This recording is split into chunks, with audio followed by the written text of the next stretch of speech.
Alright guys, what's up and welcome back. Today we are doing 10 more things in PokeMMO, 10 more somewhat more mildly advanced tips than what you're probably used to. So yeah, let's go ahead and get started. The first tip, I'm gonna jump right into it. In every single Pokemart, I don't want to say every Pokemart, but it looks like this is actually a bad example. It looks like on this island, there actually is not it. Let's just go to a random city in Kanto. So in actuality, you're probably going to want to go to any Pokemart, and in the back, there's going to be this lady here with ponytails or pigtails, whatever. You're going to go ahead and talk to her, and she's basically going to get to do a makeover for you, or you can, yeah, you can basically do a free makeover. You can go crew cut, bald cut, whatever, set a specific outfit. And yeah, that's a cheap way to just kind of like change everything if you really wanted to. Yeah, you can easily customize your character this way. If you're like new to the game or whatever, if you're not wearing anything, yeah, quick, simple tip, easy way to change your clothes, change anything you really want to. So that's tip number one. All right, so for tip number two, we're actually going to go to a PC. What we're going to do here is go to the global trade link. I'm going to go ahead and check my stuff real quick. What we're going to do is, this is tip number two, all right? It's to check female starters or rare Pokemon fairly commonly. All right, so what you're going to do first off is start by female.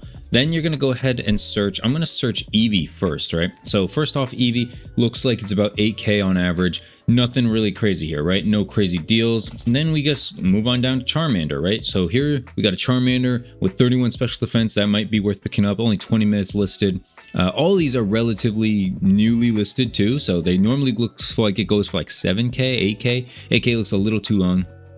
Yeah, maybe 7K. So if you wanted to, you could like pick some of these Charmanders up to resell.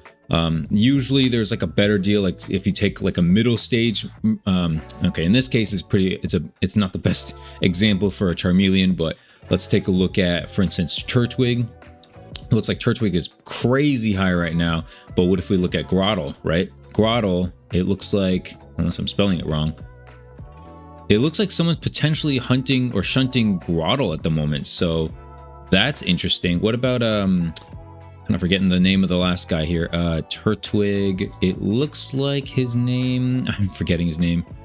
Torterra, that's his name. Let's take a look at Torterra.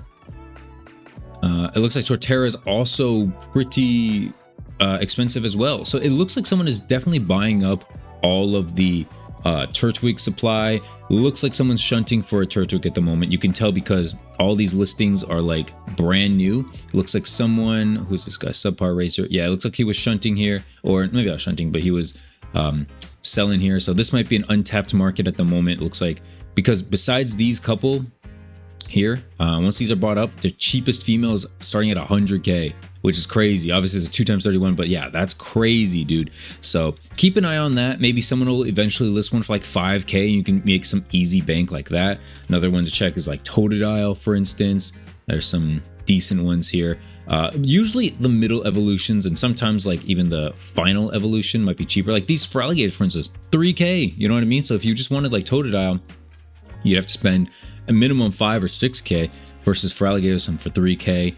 And I'm forgetting the middle guy again. I'm so bad at this. What's his name? Totodile. I think his Croconaw, right? Yeah, Croconaw. This man, this embarrassment to the Citadel. Let's take a look at Croconaw. I feel like not many people search for Croconaw. Yeah, not many people. But this is just a good reference, a good checkpoint to check in on certain Pokemon here and there, and you know, maybe you can get some good deals. It's an easy way to start sniping things, and it's honestly a great way to get into flipping if you don't know what flipping is, but I'm assuming if you're watching this video you probably know what flipping is at this point. The next thing I want to talk about, tip number 3, is along with the flipping side, it's to check for natures for Ditto. So what I'm going to do now is search specifically for Dittos, and I'm going to do 31 speed IV, and then what I'm going to do is modest nature. So this in specific is going to be minimum 20K. Look at this. It's a 1x31, just like everything else. Most 1x31s, like without nature, for instance, are like what? Like, yeah, 6K, you know, like there's a lot of cheap ones here for 6K.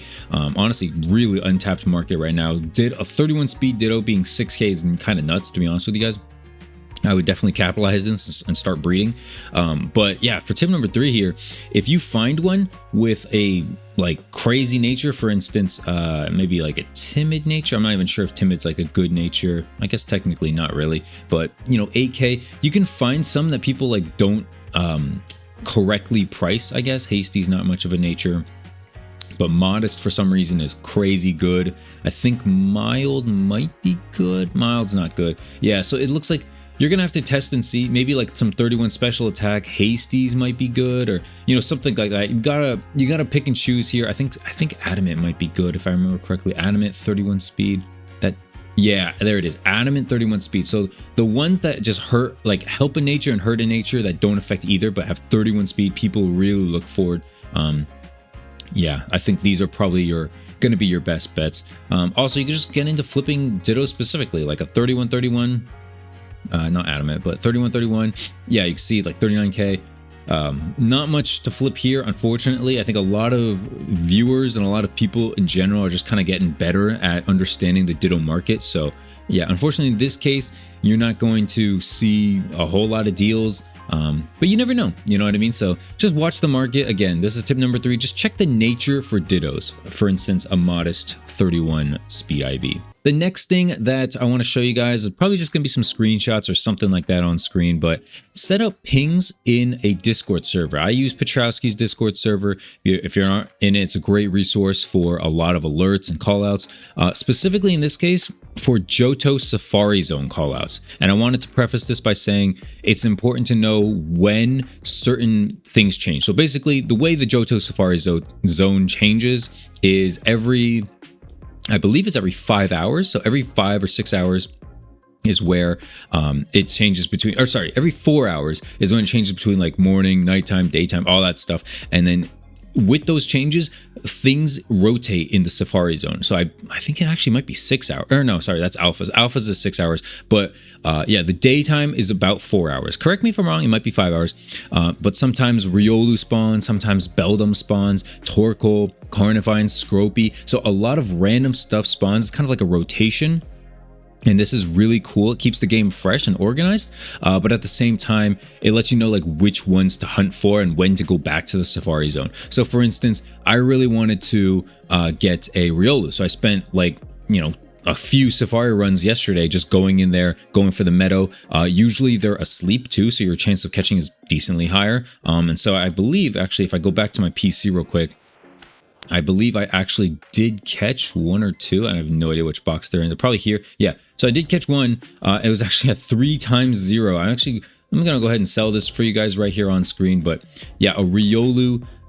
Sometimes, you know, you'll get something crazy. Sometimes you won't. But yeah, max IV, HP, attack, and special attack. Let's take a look how much that would sell. So, yeah, in this case, like a male, for instance, a 3x male, looks like it would sell for about 20K, which is pretty good. Pretty good. I don't know if Riolu can breed though is the thing, so maybe people won't buy this. I'm gonna go ahead and sell this for about 20K. I'll sell it for a little less. I'll sell for 18K, and boom, just like that. So that's cool. You know, obviously it's not the best, coolest thing in the world, but you never know when you might like run into something kind of cool like that. So yeah, that's tip number 4, which is to get into Petrowski's Discord or any Discord server where there's callouts. Maybe you have a team Discord that does the same thing, and yeah, go have fun there. My next tip has to do with teams. You're going to see some text on the screen here, but I got 5 teams that you got to create, especially if you're in the late game. You guys probably know most of them, but just in case you don't, I want to summarize for you. First up is a gym rerun team. Most people know this. It's the best way to make like lots of money very quickly. You can do this every 18 hours. So definitely get invested in that. You can make your money back pretty much in one run. I do have a guide if you want to look it up. It is last year's guide, but it still works pretty effectively. So go check that out. Number 2 is an Elite 4 rerun team. This you can do every 6 hours. I don't currently have a guide. I'm thinking about getting into that. It's not the easiest thing in the world, but there are other great guides here on YouTube if you wanted to go build a team and try that out. It is a time investment, but since you can do it every 6 hours, it's not the worst thing in the world if you pop an amulet coin and kind of just ball out there. Number 3 is a trainer rerun team. I also don't have a guide for this. However, I'm thinking about making one. I do see that there's one on YouTube that is pretty successful and pretty simple, it seems. So I don't know if I'm just going to like, yeah, I might just leave it at that and let people go watch that video. I'm not sure if it's worth making one of my own. I have to kind of see if there's like additions or changes I can do to it. Otherwise, it's probably not worth it. The 4th team to make is a Ho-Oh refight team. This is useful for a weekly encounter, not encounter, I guess. Yeah, a weekly fight with Ho-Oh where you can get a bunch of legendary lures and some other things, some other goodies. It's usually worth like 70 to 80k or so, depends on the market if you wanted to sell everything. So not the worst thing in the world. It's a weekly thing. It probably doesn't take super long. But next up is the Red Refight. This is the last team. I also don't have a guide for this. As you can tell, I have a lot of guides to make. There's a lot of things I still got to do on this channel. So yeah, hopefully I'll have more of those going out in the future as well. But yeah, these are the 5 teams: a gym rerun, an Elite 4 rerun, a trainer rerun, a Ho-Oh refight, and a Red Refight team. These are the things to go out and get and build if you haven't already. The next tip I got for you guys is to learn which swarms and alpha Pokemon are worth your time. For instance, I saw a swarm of Absols the other day and I was thinking like, oh, what's the point? You know what I mean? Like, yeah, sure. Like, let's check females, right? So maybe a female Absol, like a male Absol is worth like what? Let's see. 2k. That's actually kind of a good deal, but maybe like 5k, right? Not super crazy. Females are worth what? 6k, right? However, that story doesn't end there, because if you go in the Pokédex, Absol can hold a life orb. Yes, right here, a life orb. And so if you get one life orb, let's just take a look how much they are. 60k. That's actually on the cheaper side. Usually about 61, 62, 63k, 60k on average for one life orb. Imagine if you went to the swarm and you caught 2 Absols and or you caught 4 and 2 of them have life orbs. Obviously the held rate is not that high. You're probably not going to get that, but even just one, it takes what, like 10 minutes total to catch that whole swarm, and you made 60k. Obviously it's not like guaranteed, but some swarms are probably worth it just because of their item, just because the female is going to be worth more. Understanding which Pokemon are worth your time. Along with that, I wanted to mention something about alphas. If you'll notice, there are some dirt cheap alphas. 6k for a Clefable, 6k for a Jinx, a Wigglytuff. All these female only not Absols, all these female only alphas, really not worth it. I think another Pokemon is Kangaskhan, barely worth anything. I think Magneton, yeah, Magneton's not even worth that much either. Like, you kind of being able to tell like which ones are worth how much will save you a lot of time in the long run. And I think basically because these can't breed, or like they're not the most useful, people end up not really caring as much about it. But yeah, that's definitely something to get interested in and learn about. You can save yourself time as well as make a lot more money than you would have otherwise. Got that right. The next tip here, number 7, is to get into berry farming. If you like scheduling your day and being consistent, if you're a J on the Myers-Briggs scale, you really like planning out your day, you really like prioritizing things, you'll love this tip. You'll love getting into berry farming. I'm personally just don't have enough bandwidth and time to get into something like this, but you can make a lot of money. I'll leave a link in the description to a great berry farming video here on YouTube if you want to go check that out. But otherwise, I don't think I'll be doing it. It's not something that interests me in the world of PokeMMO, so I'm not going to be getting into that. The next thing I want to talk about here is to keep your OT shiny. And I know a lot of people have, well, I guess Petrowski's made a pretty substantial noise, substantial like uproar about this tip of like, yeah, you got to be, you got to be sure what you're doing. Basically, you got to make sure you keep your OT, because at the end of the day, that is going to stick with you much more than however much 2 million, 3 million Pokeyen is going to get you.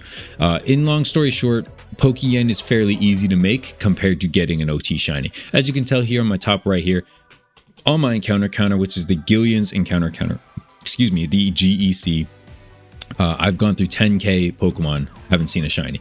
That's not even close to dry. All right, your rate, if you didn't know, is 31 out of 30k is expected to be a shiny. That does not mean on the time this hits 30,000 I'll get a shiny guaranteed. Okay, that's not what that means, but it basically means I should be expecting one around that time.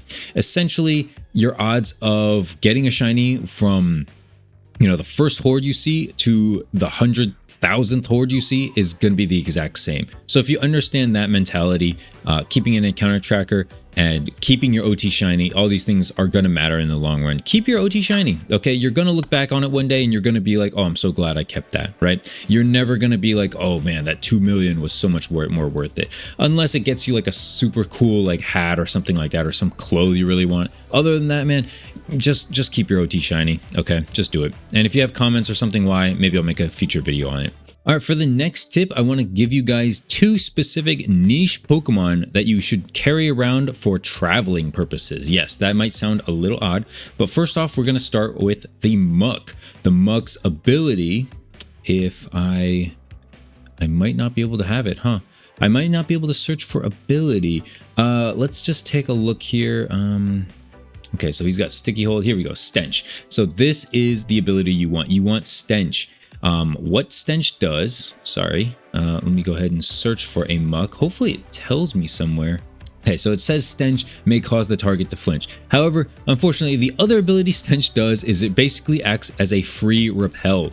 Basically, certain Pokemon will not go up to you if you lead your party with a Muk with Stench. If you want to add on to that as well, get yourself a cleanse tag. These are super cheap, but basically it helps keep wild Pokemon away if the holder is the first one in the party. This is something I don't do, but this is something a teammate of mine, I believe it is Fluffy, he wrote a guide in our personal team Discord. Great guy. Shout out Team Legend. He wrote a great guide, and this was one of the suggestions here for Pokemon to lead your party with. A Muk with Stench and carry around a cleanse tag. Yes, they're super cheap. Obviously, Muks, as you can tell, are what, like 1K, 2K at the most, right? And then a cleanse tag is like what? 1K, 2K, right? So in total, you're spending like what, 4K. Level one of these Muks up or something like that, and boom, there you go. You got yourself a free repel Pokemon. Along with that is a Pokemon with the ability Illuminate. I think personally a Starmie would be really cool. I didn't check if this one has it. It does. Beautiful. A Starmie with Illuminate basically raises the likelihood of meeting wild Pokemon. You can also pick a Pokemon with the ability Swarm. This is also really good. I believe there's a whole lot of stuff that people use for Illuminate and Swarm Pokemon. Me personally, this is my goal. Ready? Boom, a shiny Starmie, hopefully with Illuminate. Yeah, it does. This is what I want to leave my party with one day. It looks like this guy got on Cinnabar Island, so I'm so jealous, dude. Anyway, yeah, Starmie with Swarm ability, that is the goal. This is what I was going for. A shiny Starmie, beautiful Pokemon, man, beautiful. This was hatched. This might have been I can't tell if this was a mysterious ball or not. But anyway, yeah, that is 2 more niche Pokemon that you should take with you at pretty much all times, in my opinion. A Muk and something with a Starmie, or something with a Illuminate or Swarm. My last tip for you guys here is about PvP. So PvP players, listen up here. Build a team on Pokemon Showdown or other sites first to test your viability and chemistry before dumping money into Pokemon in this game. A lot of people suggest like, oh, just say I want to run like a Blaziken or something, right? So Blaziken, I'll put like 25 speed, 25 attack, or something like that. That's still, well, it looks like there's not much options here, but like that's still kind of a lot of money, right? 66K. Let's say maybe you want to make like a Torchic and then level it up yourself. Still 22, 35K. You know what I mean? Like not the cheapest thing in the world to do this, especially if you're a new player. I wouldn't even recommend doing this. I would recommend building a team on Pokemon Showdown, or I think PokePaste or something like that. There's some other sites, I kind of forget the name right off the bat, but test your viability, test your team chemistry too. That's something else really important. I would go into your, is it matchmaking sign up? It might be, no, it's not matchmaking sign up. I think it here in PvP statistics, say you're playing like an NU, you can click on a Pokemon and boom, see like which Pokemon are best with it. So Rotom, obviously everybody uses a Rotom. Yeah, you can see like, oh, Steelix is really good with it. Blaziken, Hitmontop, Toxicroak. Obviously, just don't go through like the top 5 or something like that. Obviously, like, be creative. Don't just do the most obvious thing in the world. But this is like your win percentages, right? This is your win percentage, your usage percentage, and this is really good stuff, very useful. Not a lot of people go into this, you know, what items should I use, what ability should I use, and you know, the win percentage, tournament usage, stuff like that. Tournaments are super common in this game, in PokeMMO, and you can get so much good stuff from it. Usually if you win a tournament, you get a shiny Pokemon, which is pretty nice, right? Most times you'd want a shiny Pokemon, so really sick there. And unfortunately, guys, or fortunately, that's actually going to do it for the video. That is 10 really cool, really fast tips that hopefully you haven't heard before. Maybe you heard some of them, but I tried to give them somewhat of a fresher take. I tried to do stuff that you probably haven't heard of, or try to go a little more in depth in some stuff that you did hear of. It's not the easiest thing in the world because there's a lot of content on PokeMMO these days. But again, hopefully you enjoyed this video, man. If you did, please leave us a like, subscribe if you're new. I post every Monday and Thursday, and I'm going to try to keep to that schedule as best I can. So yeah, be sure to subscribe. Leave a comment if I missed anything. If you have any other tips for any new players out there as well, or if you're a new player and you enjoyed this video, let me know, let others know. Thanks so much for watching, guys. I hope you have a great rest of the day. I'll see you guys later. Peace.